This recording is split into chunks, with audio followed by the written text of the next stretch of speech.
Okay, here we are with James and Josh, who have selected the role or roles of roadie and guitar technician. Okay, what have you researched?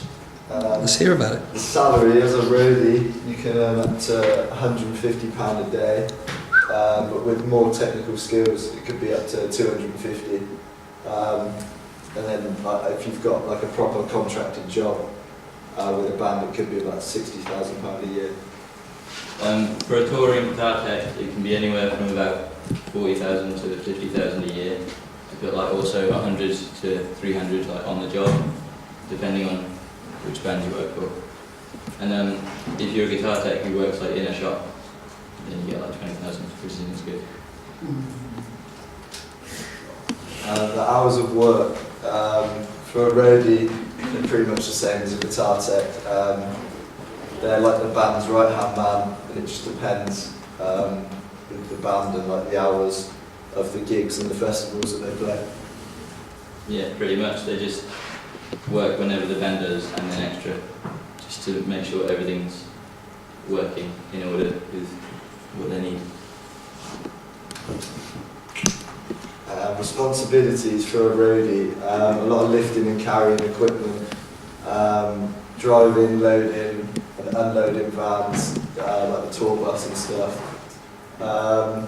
looking after equipment, looking after the sound stuff, setting up everything else, like foot in the venue. That's just being the right hand man for the band. The guitar tech has to take care of all of the equipment the guitar player uses, so restringing guitars, performing the sound checks, repairing pedals and guitars, including all the woodwork, so like fretwork, network, everything. Qualifications required. There aren't really any qualifications needed to be one, but you need a good understanding of what you need to do, all the skills in the music industry, and it will also help if you know people, because you can get very far by just knowing a few people. Same as roadie, you don't need any qualifications, but you're advised to go on a training course or do an apprenticeship before you start teching for guitar players, because you do need a little bit of experience before you start.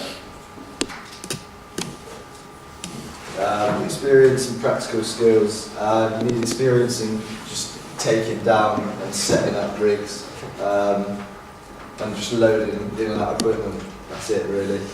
And you need experience in playing and repairing guitars, as that's the sole purpose of your job. That's what you're going to be working with every day. And you need like basic luthier skills, so that you can repair something if something does go wrong. Also electronic work helps with pedals and pickups. The working environment for a roadie is just wherever the band's playing, like festivals or gig venues, and then you'll be driving around on a tour bus if you're on tour, so in there as well. Yeah, again, same as the roadie, you'll be working wherever your band is playing, on the bus, backstage, and for a shop worker it will be in like a workshop situation. Job specification, roadie, being the band's bitch, doing everything they need, just you got to be there for them, because they're busy, so.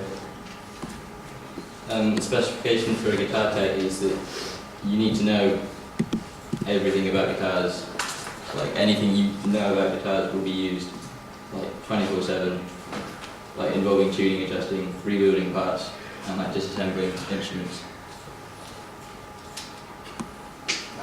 I chose this role because, well, yeah, I'd like to be on tour every day, but the reality of making it in a band is, I think, is quite hard.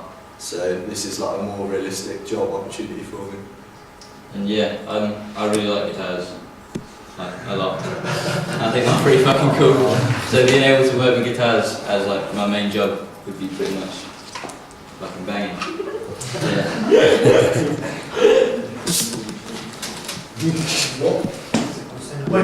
Cool, give these guys a round of applause. Okay, once again, you have answered that first question about, it seems like you've cemented that desire to want to do it. very viable for both of you, clearly. And what's interesting though is that difference between if you're on the road or if you're workshop based. Now you probably could think about throwing into the equation the highest divorce rates probably in the world, or in America particularly, are for those with touring roadies, guitar technicians. Could you argue that it may be a single person's kind of game, and then perhaps maybe when they're settling down a little bit and have a bit more kind of a stable lifestyle, then the workshop environment might suit them? And even though the rates of pay are different, could those rates of pay be kind of almost swallowed up with the expenses that incur being on the road? So yeah, but it's good stuff there. Well done, lads. Great. Thank you.